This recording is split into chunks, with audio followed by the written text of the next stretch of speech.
About a week ago, I was alerted to this post through Facebook. Is the YouTuber who calls themselves the Cambridge Cracker a valiant truth teller or just another conspiracy theorist giving airtime to Piers Corbyn? Obviously, I was quite gobsmacked and amazed and slightly shaken a little bit, to tell the truth, that kind of post would have been put up about me. So naturally, I was intrigued and interested to see what was being said, so I clicked on it. Now, I'm not a member on Nextdoor. I don't like the idea of signing up to things, really. I only use Facebook because this is a useful tool, but this was enough to make me want to sign up. So I did. I signed up to Nextdoor so I could open the thing up and have a closer look. Now, so this guy, John T. from North Petersfield, he is the one who's put up this post about the Cambridge Cracker. Is the YouTuber who calls themselves the Cambridge Cracker a valiant truth teller or just another conspiracy theorist giving airtime to Piers Corbyn? And then there's this little poll here. 36% say valiant truth teller, 46% say conspiracy theorist, 14% say a bit of both, 4% say neither. And that's out of 28 votes. You read down here, there's a little conversation going on about it. And it's obvious that John T doesn't actually know what he's talking about, because let me just get some things straight before I dive into this. Is the YouTuber who calls himself Cambridge Cracker, right? Now, I'm not the Cambridge Cracker. The channel is the Cambridge Cracker. Okay, let's just clear that up. I always refer to the Cracker Examines or something like that just because it sounds catchy. The Cambridge Cracker is a catchy title. But if you actually look at any of my videos, John T, you'll know that I'm not. It's not a secret identity or anything like that. I've been open about the fact my name is William Burnell, and I report for the Cambridge Cracker. Now, also, you should know that if you had looked at any of my videos at all, that they are very purely analytical and intended to be informative, just to share information. Okay, so that's the first point. Now, I've been thinking long and hard about this video for a while now, because it's been more than a week since I saw this, and I've just decided, for the benefit of yourself, John T, and anybody else on Nextdoor who may be confused about who I am and what I'm doing, I've decided to give this post the full Cambridge Cracker treatment. Okay, so I'm going to go through this point by point to clear up all of these confusions here. And like I say, this is for your benefit, John T. I want you to know what you're dealing with here. Okay, so here's the first point that I'm going to get off on. Giving airtime to, right? Is he just another conspiracy theorist giving airtime to Piers Corbyn? Now that immediately is interesting to me, and I'll tell you why. Giving airtime to is the opposite of taking airtime from, okay? So the concept of you would choose to give airtime to someone like Piers Corbyn suggests that you're from the mentality that you shouldn't be giving airtime to somebody. Now, people who think that you shouldn't be giving airtime to somebody are of the mentality that things should be cancelled or censored. Now, this is the absolute opposite of what I'm into, because a journalist, as I've pointed out before, a journalist doesn't censor things. A journalist is there to go and find the information and package it up for the general public to then become better informed so they can make up their own mind. That's opposite from a propagandist who is into censoring things. A propagandist puts forward an argument or a point using selective data and omitting certain facts so that they can support or propagate an agenda. Okay, a journalist is just simply somebody who goes around finding out what he can find out, and then he shares that information with other people so that they can be better informed. Okay, it's an important job, and in a democracy we have a thing called freedom of press. That doesn't censor things. Okay, now this little statement here tells me an awful lot about you, John T. Giving airtime to Piers Corbyn. Now, why shouldn't I give airtime to Piers Corbyn? I went to the Cambridge rally last month, and the job was to video it, photograph it, try to cover it as extensively as I can, and then compile that footage so that people can see it. Now, I didn't know that Piers Corbyn was going to be there. He's free to do what he wants. He's an Englishman. He's entitled to his point of view. He's entitled to say what he thinks. Now, if I turn up to a rally and there's Piers Corbyn, I'm obviously going to go up to him and have an interview with him, aren't I? Like, if I went somewhere and there was Nigel Farage, I would probably walk up to him and ask him for an interview as well. It doesn't mean that I'm a proponent or a advocate of anything that they say. As a journalist, my point of view, my job is just to go and hear what he has to say and share it so that people can make up their own minds. All right, so the whole concept of giving airtime to does suggest that you are of the mentality that you should be censoring certain things from the media. Now, why would you want to censor anything? It's because you have an agenda, okay? What kind of people are into censorship? Fascists and communists, right? And dictators and things like that. Anybody with any historical awareness or media studies knowledge at all knows what propaganda is all about and understands censorship. And it's one of the cornerstones of democracy that we have freedom of press and that the truth shall be told. And the reason for that is so that people can be informed to make up their own mind, because a democracy depends on people having good information and being able to make up their own mind and think freely, instead of being lied to or told falsehoods or having certain things hidden from them.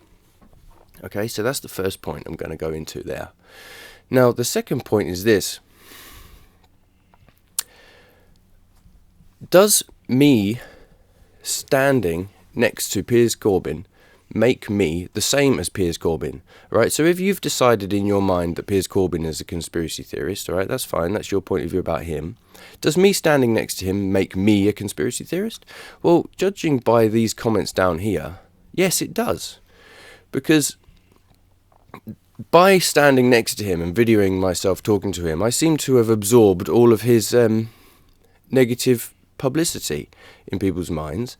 And in the comments, there's a little argument going on between the commenters, which is just two polar opposite points of view. So Pamela Weston says, no, he's not a conspiracy theorist. Very few of us who hate the con charge are. And then Leah Wilde says, really? According to a recent article, Corbyn told the Varsity, blah, blah, blah, blah, blah. So Pamela's talking about me, and then Leah Wilde's talking about Corbyn, as if the two of us are interchangeable at this stage. So by talking about one, you're automatically talking about the other. It's just a confusing mess, right? Does standing next to a conspiracy theorist make me a conspiracy theorist?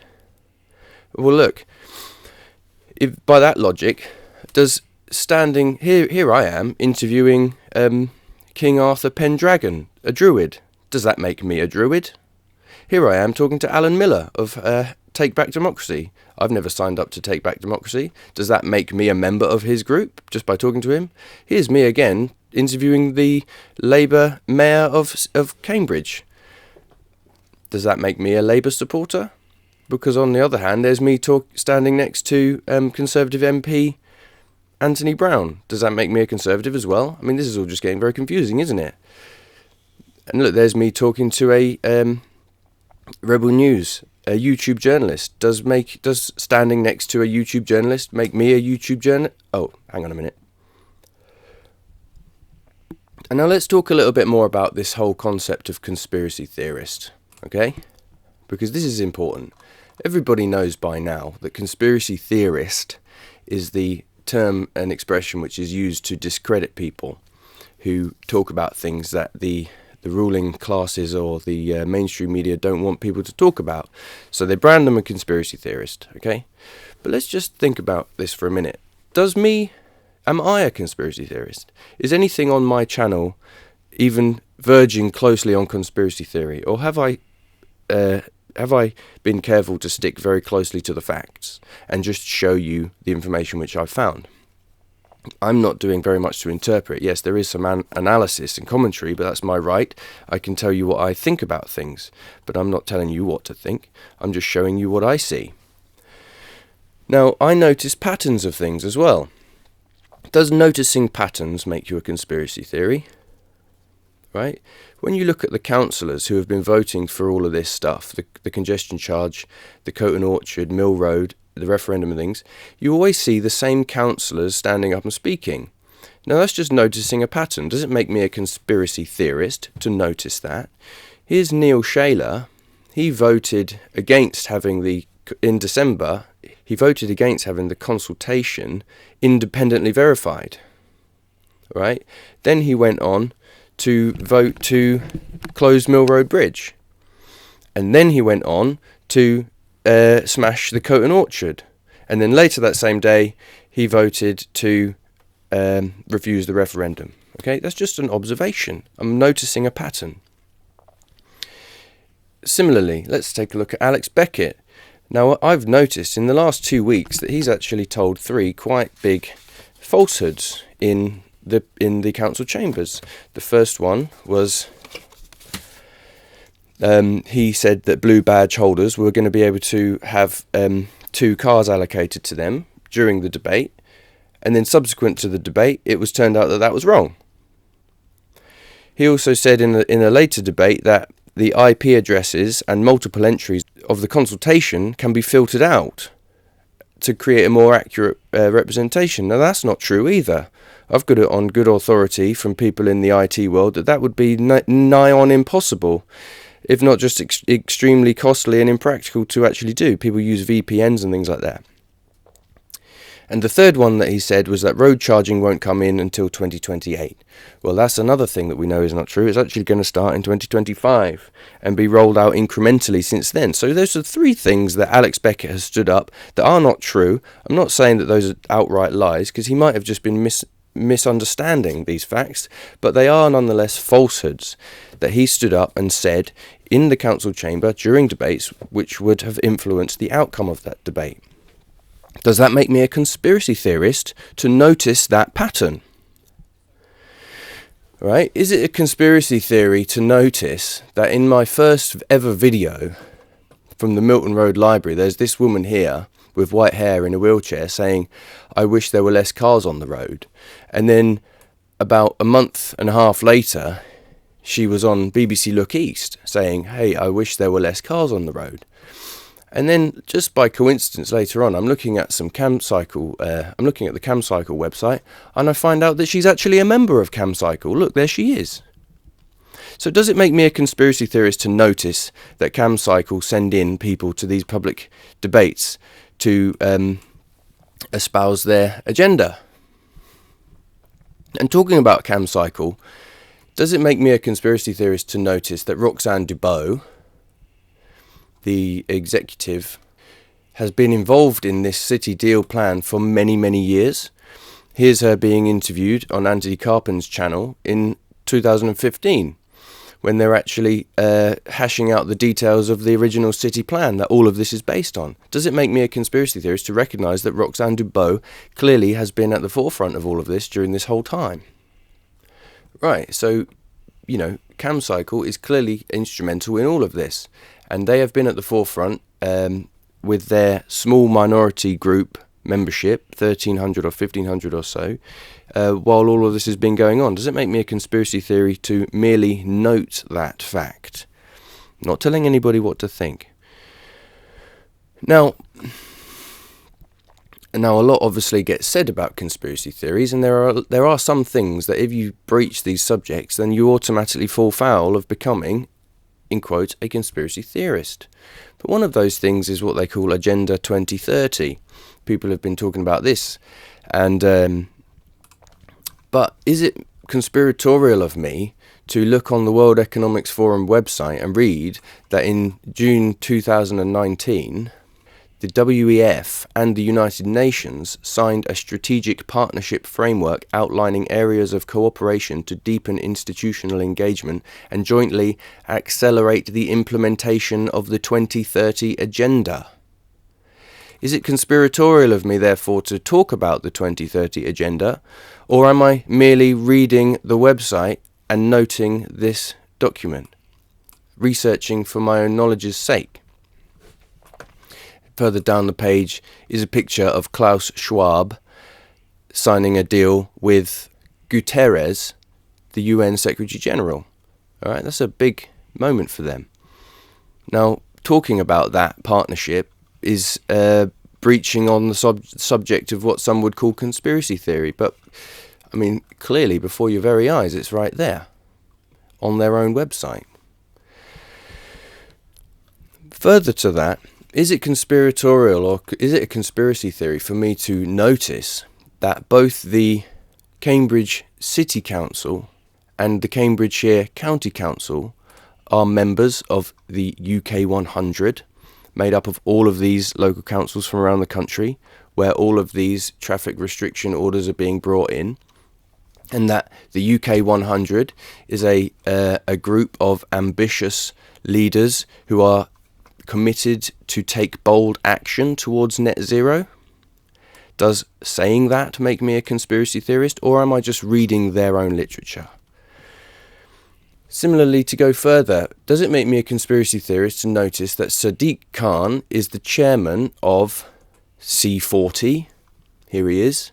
Sadiq Khan getting into a lot of bother at the moment, trying to impose the ULEZ expansion, even though it doesn't make any sense environmentally or economically, and is causing a lot of upset and bother at the moment. That he is the chairman of C40, a group of international network of mayors taking urgent action to confront the climate crisis and to drive the world towards sustainability in the name of net zero. Does reading that page make me a conspiracy theorist, or am I just researching? Now, to go further, does it make me a conspiracy theorist to read about net zero and to want to understand more about it? If I had read this book, Not Zero, by Ross Clark, does it make me a conspiracy theorist? In his book, he goes through the net zero agenda with clinical scientific precision, showing how unfeasible and costly and damn near impossible it's going to be, and how while it was signed into law in 2019 by Theresa May, it was not scrutinised at all. And that actually it's going to cause a lot more problems than it's going to help. And most of the net zero agenda is based on wishes and assertions and assumptions anyway, not actual data or evidence. And does it make me even more of a conspiracy theorist to notice that in the shop just next to me where I work, in the Cambridge University bookshop, the elite publisher of the world, that in this book, How to Fix a Broken Planet, there's a whole chapter devoted to overpopulation. And in this one section here, what can you do? It says you can celebrate depopulation and recognise its good outcomes and many benefits for all. It doesn't go into any details about how depopulation might be achieved, just an open-ended statement. But does it make me a conspiracy theorist to notice that the elite institution is espousing depopulation and publishing papers and books at the forefront of the high street in one of the most prestigious university outlets in the world, that they are actually espousing and celebrating the concept of depopulation without actually going into any details about what that means or how that might be achieved? Does noticing all of those things make me a conspiracy theorist? I'll let you decide that, as John T. has already asked the question.